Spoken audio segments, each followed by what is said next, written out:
नमस्कार, मी तृप्ती प्रशांत देसाई. सध्या भूमाता ब्रिगेड आणि भूमाता फाउंडेशनची मी संस्थापक अध्यक्ष आहे. आणि परिचय सध्या तर आपण ओळखता मला की मंदिराच्या प्रवेशाच्या आंदोलनापासून ते आत्तापर्यंत शिर्डीचं अगदी ड्रेस कोडचं आंदोलन असेल. परंतु मी एक सर्वसामान्य घरातली मुलगी आहे. माझं मूळ गाव निप्पाणी आहे, जो सीमा प्रश्न अजूनही सुटलेला नाही. आणि जो सीमा प्रश्न सुटला नाही, तिथं माझा जन्म झाला, अजूनही ते बेळगावमध्ये घ्यायचं का महाराष्ट्रात निप्पाणी घ्यायचं याच्यावर वाद चाललेत.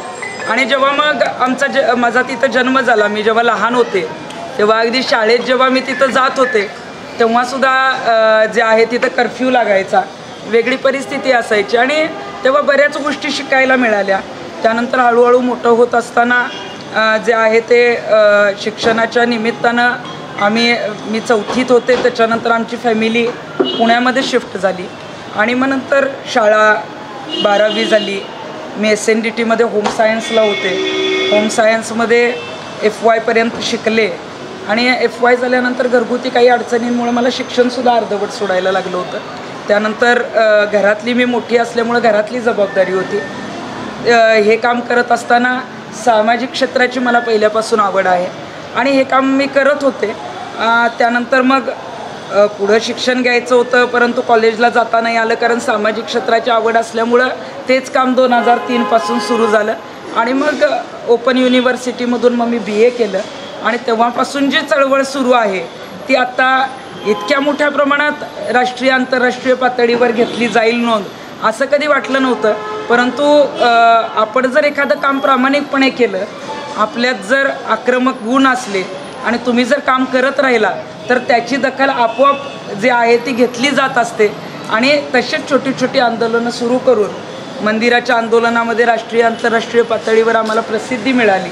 आणि आत्ताचं शेवटचं हे जे काही आंदोलन झालं आमचं, शिर्डीच्या ड्रेस कोडचं असेल, हुंडाबंदीच्या संदर्भात आंदोलन चालू आहे, स्त्री भ्रूण हत्या होऊ नयेत म्हणून आमची कन्यारत्न जनजागृती अभियान आहे, महिलांवर अत्याचार होऊ नये म्हणून माझं ताईगिरी पथक आहे.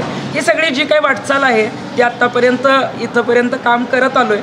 कुठेही प्रसिद्धी मिळावी म्हणून नाही, कुठेही याची खूप दखल घेतली जावी नाही, परंतु आपण काम करतो आहे तर कुणाचं तरी मतपरिवर्तन व्हावं, जनजागृती व्हावी. जी आधीच्या बुरसटलेली मानसिकता आहे ती पुरुषप्रधान मानसिकता नाहीशी होऊन स्त्री पुरुष समानता जो संविधानानं दिलेला अधिकार आहे तो सगळ्यांना मिळावा आणि महिला सबलीकरण व्हावं यासाठी आत्ता काम चालू आहे. काही आपण महिला सबलीकरणात बरंचसं काम केलं, परंतु आपल्याला ज्या अनंत अडचणी आल्या त्या काळातल्या अडचणी स्टार्टच्या आणि आजच्या 2021मधल्या त्याच्यामध्ये काही फरक जाणवतो का आपल्याला? हो, बराच फरक आहे. कारण जेव्हा मी तर 2003 पासून काम करते आहे. 2003 साली झोपडपट्टी विकास महासंघाची मी प्रदेशाध्यक्ष होते. तिथून माझी सुरुवात झाली. आणि मग झोपडीतल्या लोकांना ज्या काही अडचणी येतात किंवा त्यांना काही मदत लागते ते मी छोटी मोठी मदत करायचे. मी अगदी कॉलेजमध्ये होते तेव्हाही मी झोपडपट्टीत जाऊन अनेकांना मदत करायचे, तिथं प्रश्न मांडायचे. तेव्हा माझ्या मैत्रिणीसुद्धा मला विरोध करायचे, माझ्या जवळ कोणी यायच्या नाहीत. कारण ही कुठल्याही लहान मुलाकडे जाते झोपडीतल्या, त्याचे कुठं कपडे बदल, त्याचं नागपूस, आणि हे कॉलेजमधल्या मुलींना वेगळं वाटायचं. त्यानंतर आंदोलन करत करत आता मंदिराचं आंदोलन झालं. कधी कुठल्या धर्माच्या विरोधात भूमिका घेतली नाही, जातपात कधी आम्ही मांडलं नाही. परंतु 2016ला जेव्हा शनी शिंगणापूरचं आंदोलन झालं त्यानंतर हाजी अली दर्ग्याचं आंदोलन केलं गेलं. केरळमध्ये शबरीमाला मंदिराचा प्रश्न आला, त्र्यंबकेश्वर मंदिर असेल, अंबाबाई मंदिर असेल, आंदोलनं सगळी यशस्वी झाली. परंतु सुरुवातीला आक्रमक पद्धतीने एखादी महिला पुढे येते आणि ती महिला जेव्हा न घाबरता काम करते, कुठेही माघार घेत नाही, धमक्या सुरू झाल्या.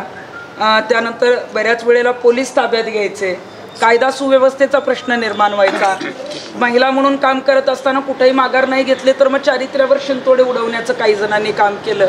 कशा पद्धतीने ही मुलगी शांत होईल, कुठे माघार घेईल, अशा पद्धतीचे प्रयत्न झाले.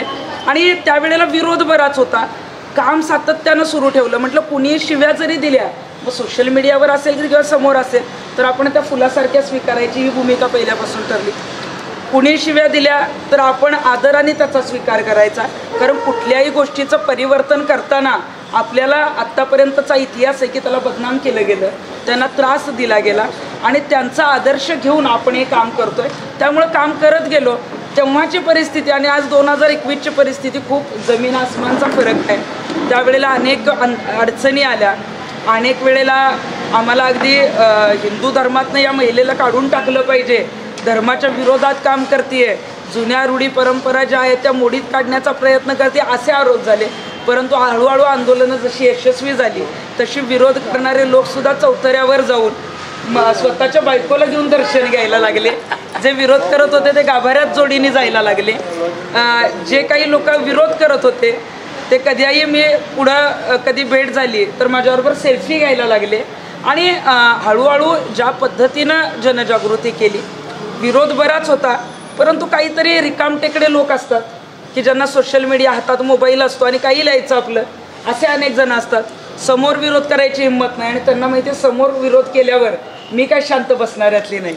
त्यामुळं विरोध आत्ताही सातत्याने होत असतो, कारण क्रांतिकारक विचार, परिवर्तनात्मक विचार मांडताना बऱ्याच वेळेला काही जणांना पटतात, काही जणांना पटत नाहीत.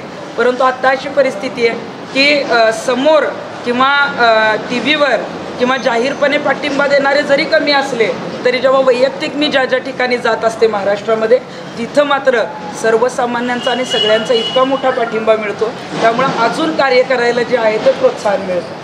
ज्यावेळी आपण नांदेड, मराठवाड्यात जे नांदेड आहे त्या भोकरला जो प्रकार घडलेला आहे, का 4.5 अबोध अशा मुलीवरती हे बलात्काराचं प्रकरण झालं आणि त्याच्यासाठी आपण इथे आलेला आहात नेमकं. सोबतच देवदर्शनाचं सुद्धा नांदेड जिल्ह्यामध्ये आल्यानंतर माहूरला आपण स्वाभाविकपणे येणार. तर या अनुषंगाने आपण जे कार्य करत आहात गेल्या अनेक 3 ते 4 वर्षांपासून, आज एक तृप्ती देसाईचं नाव म्हणजे जनसामान्यांची आई तृप्ती देसाई असं सुद्धा तुमच्या पश्चिम महाराष्ट्रामध्ये बोललं जातं.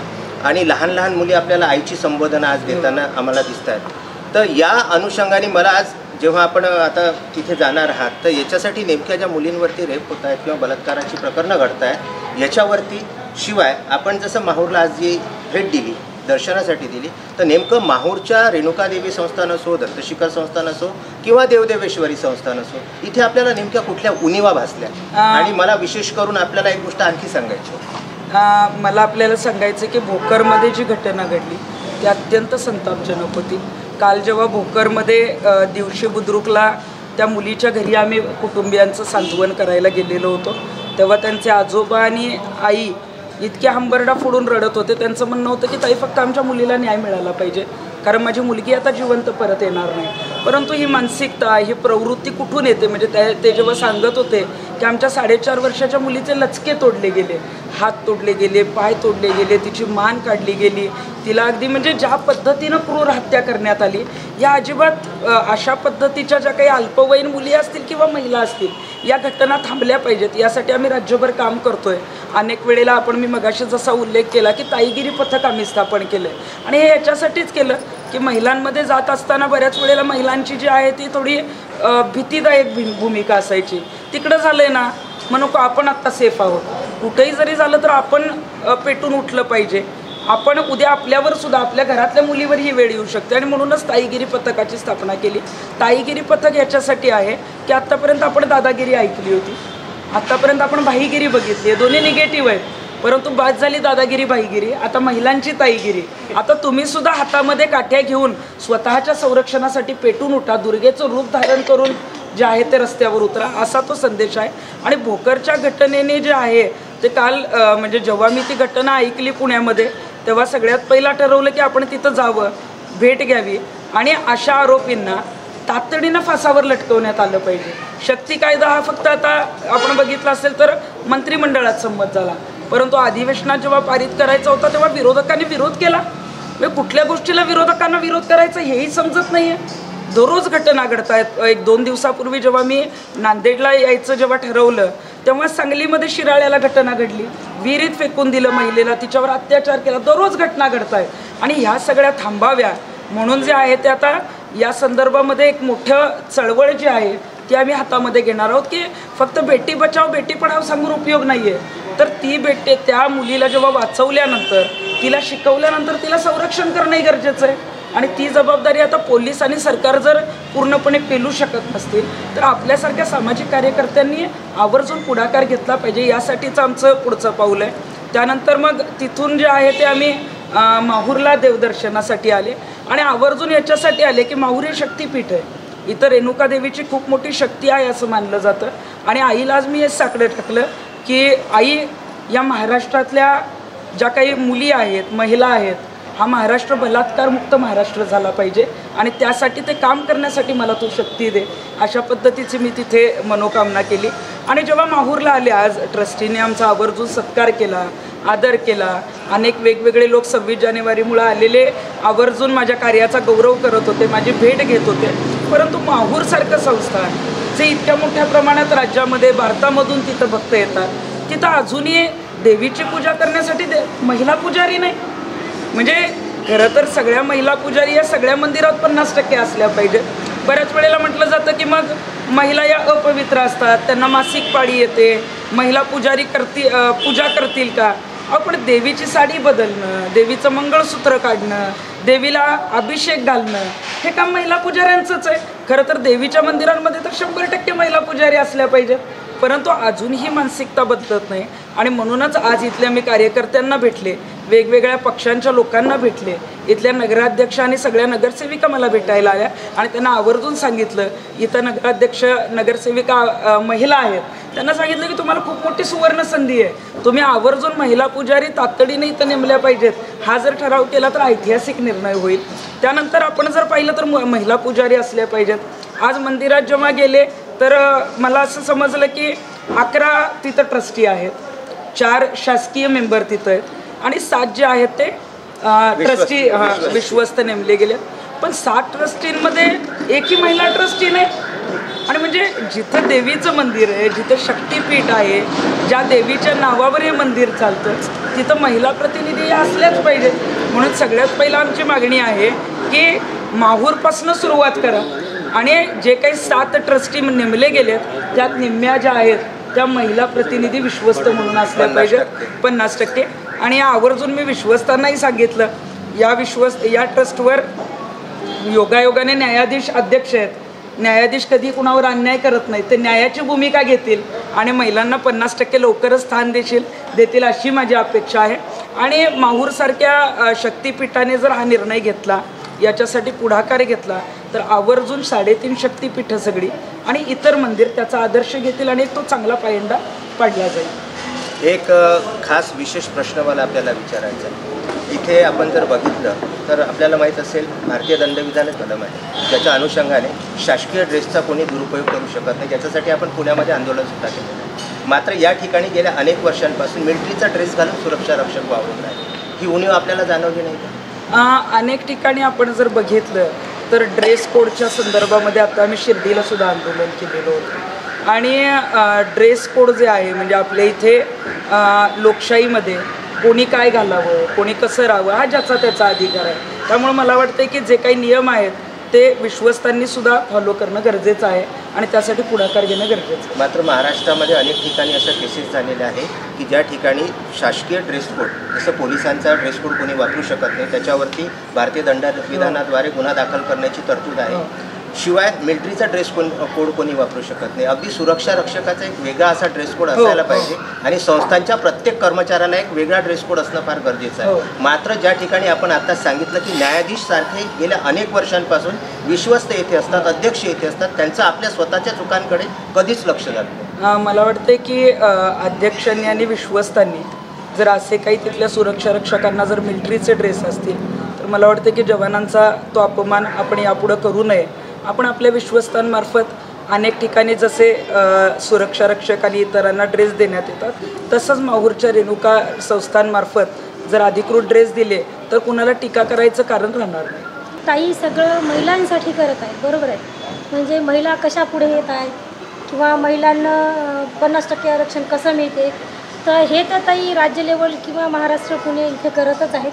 पण आमचा एक प्रश्न असा आहे की आमच्या ग्रामीण भागामध्ये म्हणजे ताईंची चळवळ ही प्रत्येक गावागावामध्ये पोहोचली गेली पाहिजे.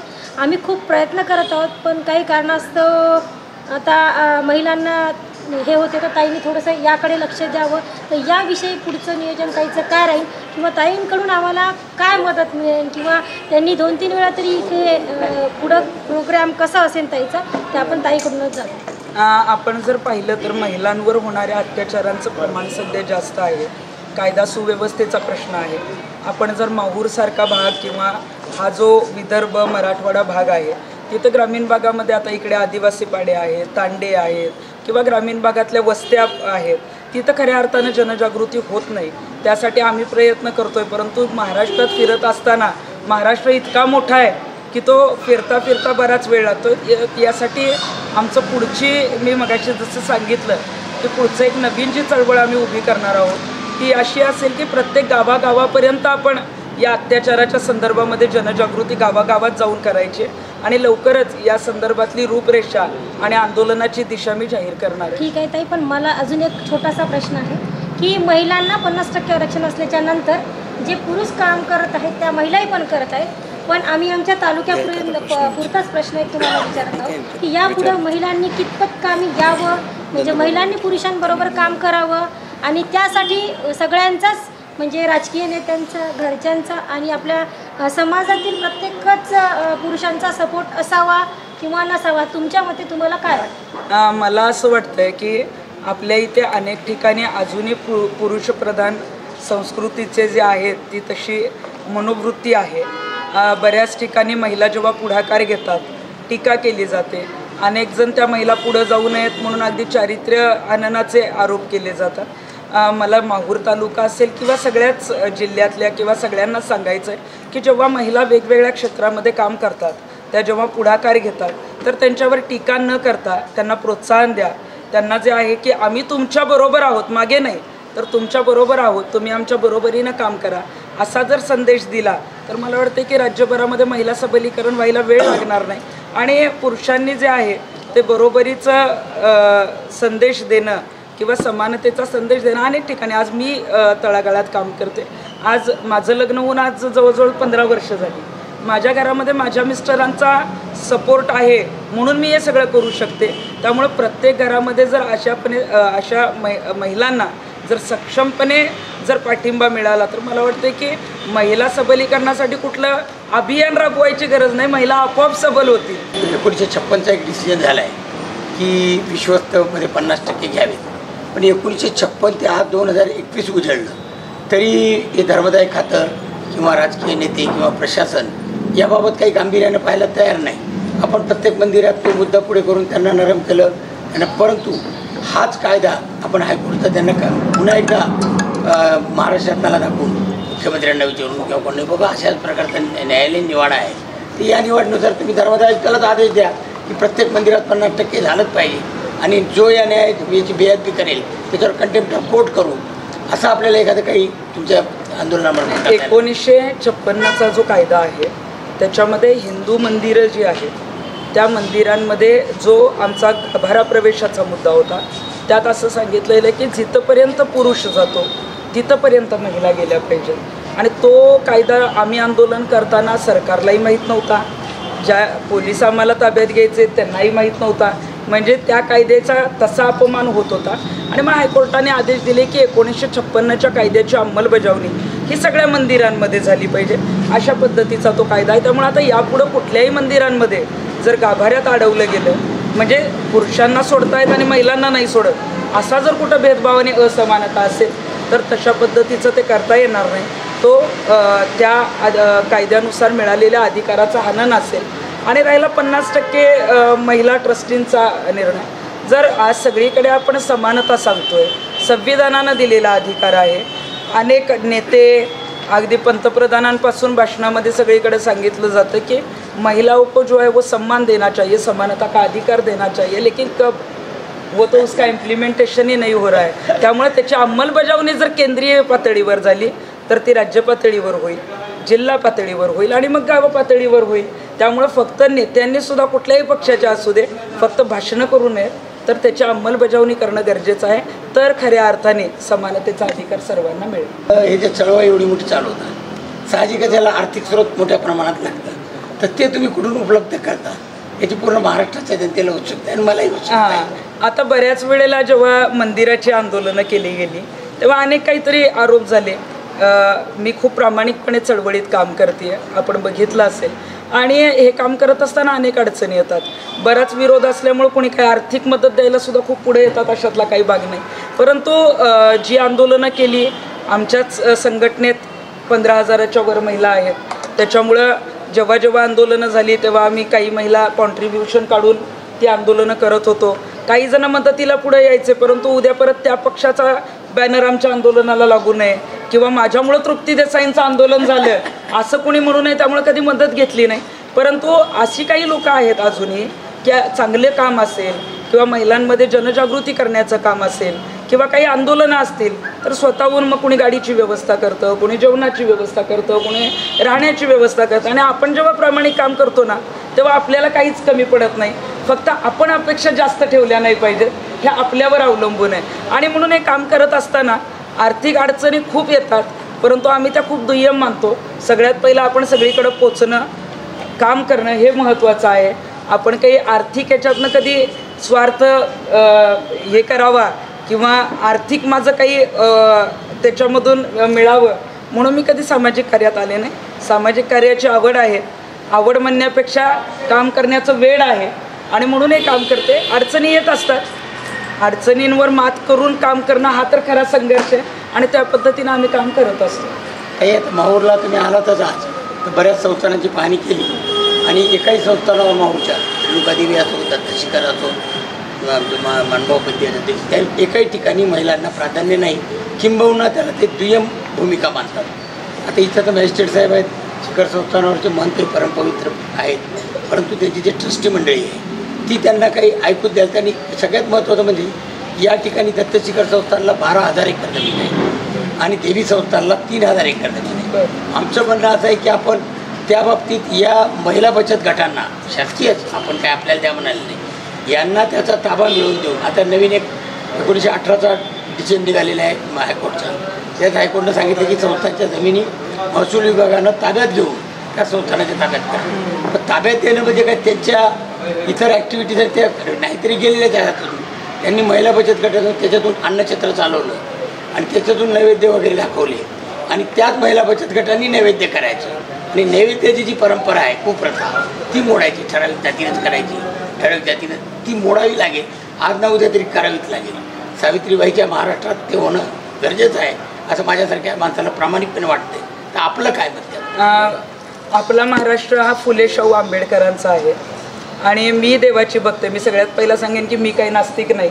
माझ्याविषयी अनेक गैरसमज समाजामध्ये पसरून देण्याचं काम काही हिंदुत्ववादी संघटनांनी केलेलं आहे. आणि सगळ्यात पहिला मी हेच सांगेन की दुर्दैव असं आहे की आज जेव्हा माहूर संस्थानाला आले किंवा दत्तशिखर संस्थान पाहिलं तर दुर्दैव असं आहे की महिला ट्रस्टीसुद्धा तिथं नाही आहे. म्हणजे हे खरं तर शोकांतिका आहे.